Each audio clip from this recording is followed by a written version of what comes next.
오늘은 협착증 관련해서 협착증도 한의원에서 치료가 가능할까요? 라는 주제로 얘기를 해보도록 하겠습니다. 제가 진료를 하면서 생각보다 이런 질문을 많이 듣거든요. 사실 제가 처음 나올 때만 해도 이런 질문을 안 들을 거라 생각했어요. 왜냐하면 한의원에서 이제 나이 드신 분들이 허리 치료 많이 하니까요. 근데도 불구하고 이제 협착증이 한의원에서 치료가 가능하냐라는 질문도 많이 하고요. 내가 혹은 내 가족이, 내 아는 사람이 협착증 때문에 이제 치료를 봐야 되는데 가능한가, 혹은 수술을 해야 되는데 수술을 해야 되는 거 아닌가 고민을 한다라는 질문을 참 많이 하십니다. 그래서 오늘은 협착증의 한방 치료에 대해서 알아볼 텐데, 일단은 이제 가장 많이 고민하시는 게 그거예요. 협착증이 이제 어느 정도 있을 때 많이 심하신 분들은 어차피 고민을 특별히 많이 안 해도 수술이 많이 권유되는 상황이고 본인도 인지하는데, 이게 안 그럴 때가 있단 말이에요. 그래서 협착증 수술에 대해서 먼저 한번 설명해 주실 수 있을까요? 네, 물론 이제 수술은 저희의 영역은 아니지만 그래도 저희가 할 수 있는 그 설명을 간단하게 해보겠습니다. 저도 사실은 이제 협착증 수술하시고 나서 증상이 해결되지 않는 환자들 임상에서 많이 보게 되는데요. 협착증 수술은 대부분 신경 감압술을 먼저 하고 이후에 유합술을 하거나 또는 하지 않은 경우들을 저는 많이 보게 됩니다. 우선 이 신경 감압술이라고 하는 것은 좁아진 척추관의 뼈를 잘라내서 공간을 넓히는 수술인데요. 이런 부분들 우리가 척추관이라고 부르는 부분에 척추뼈를 일부분 잘라내는 것입니다. 이 수술의 문제는 너무 당연하게도 척추뼈의 전체 구조가 불안정해지는 결과를 낳죠. 그러면서 결과적으로는 다시 이 신경 통로는 좁아지게 됩니다. 그렇기 때문에 결국에는 척추 유합술을 함께 하게 되는데요. 유합술이라는 것은 우리가 보통 이제 쉽게 이제 척추뼈에 나사못을 박아서 고정시키는 그런 수술입니다. 그렇다 보니까 이 유합술은 더 심각한 부작용을 만듭니다. 이것을 우리가 보통 인접분절 질환이라고 부르는 이제 그런 부작용이 있는데요. 말 그대로 인접해 있는 척추 분절에 질환이 생긴다는 그런 말입니다.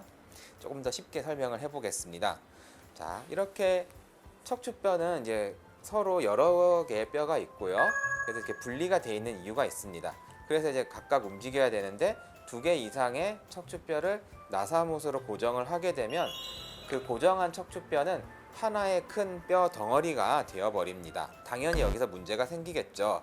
어떤 문제가 생기냐면 이렇게 연결해서 하나의 큰 뼈 덩어리가 되어버리면 우리가 허리나 이런 척추를 움직일 때 그 어떤 부담을 인접해 있는 위나 아래쪽에 있는 내가 나사못으로 고정해 놓은 그 척추뼈 덩어리의 위쪽이나 아래쪽에 있는 관절과 추간판에 엄청난 부담을 주게 됩니다. 그러면서 이 부담을 많이 받은 추간판이나 관절은 급격하게 퇴행성 변화가 발생을 합니다. 이것을 저희가 통칭해서 인접분절 질환이라고 합니다.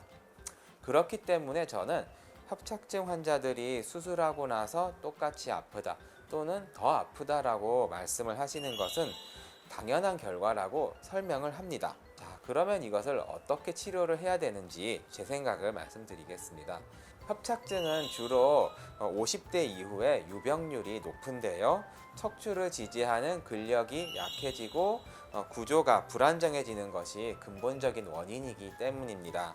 그렇기 때문에 치료 또한 구조를 안정되게 하고 근력을 보강해주는 방식으로 접근을 합니다. 한방 치료를 가지고 이제 협착증을 치료한 연구는 사실 굉장히 많이 있습니다.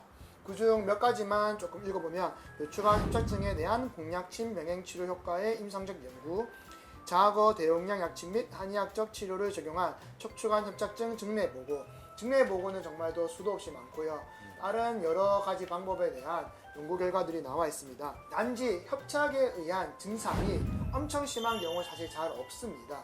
이런 경우에는 이제 너무 심하다면 당연히 수술이 요구되는 부분이 있기도 하고요.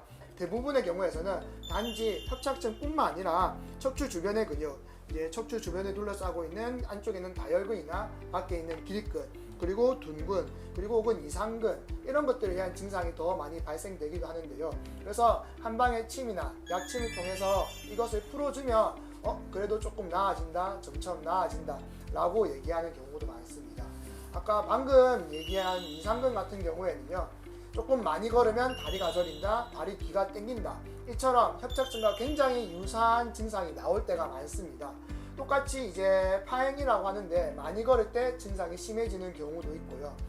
그런데 만져보거나 이제 검사를 해본 결과 이상근에 문제가 있는 경우도 참 많단 말이에요. 그러면 이거를 치료해 준 것만으로도 조금 좋은 효과를 내는 경우도 많습니다. 방금은 이제 근육들을 얘기했는데 이제 저희가 항상 얘기하는 골반의 비틀림, 그리고 척추의 비틀림, 그리고 무릎에서 얘기했듯이 그런 고관절과 무릎, 경골의 사이에서 그 부하를 풀어주는 것만으로도 증상이 좋아지는 경우가 많습니다. 일단 퇴행이 되어버린 척추관 협착을 다시 살리는 방법이 없기 때문에 이렇게 치료를 하고 조금 더 운동하고 스스로 관리하는 방법을 통해서 치료하시는 것이 조금 더 좋지 않은가라고 항상 생각을 하고 있습니다.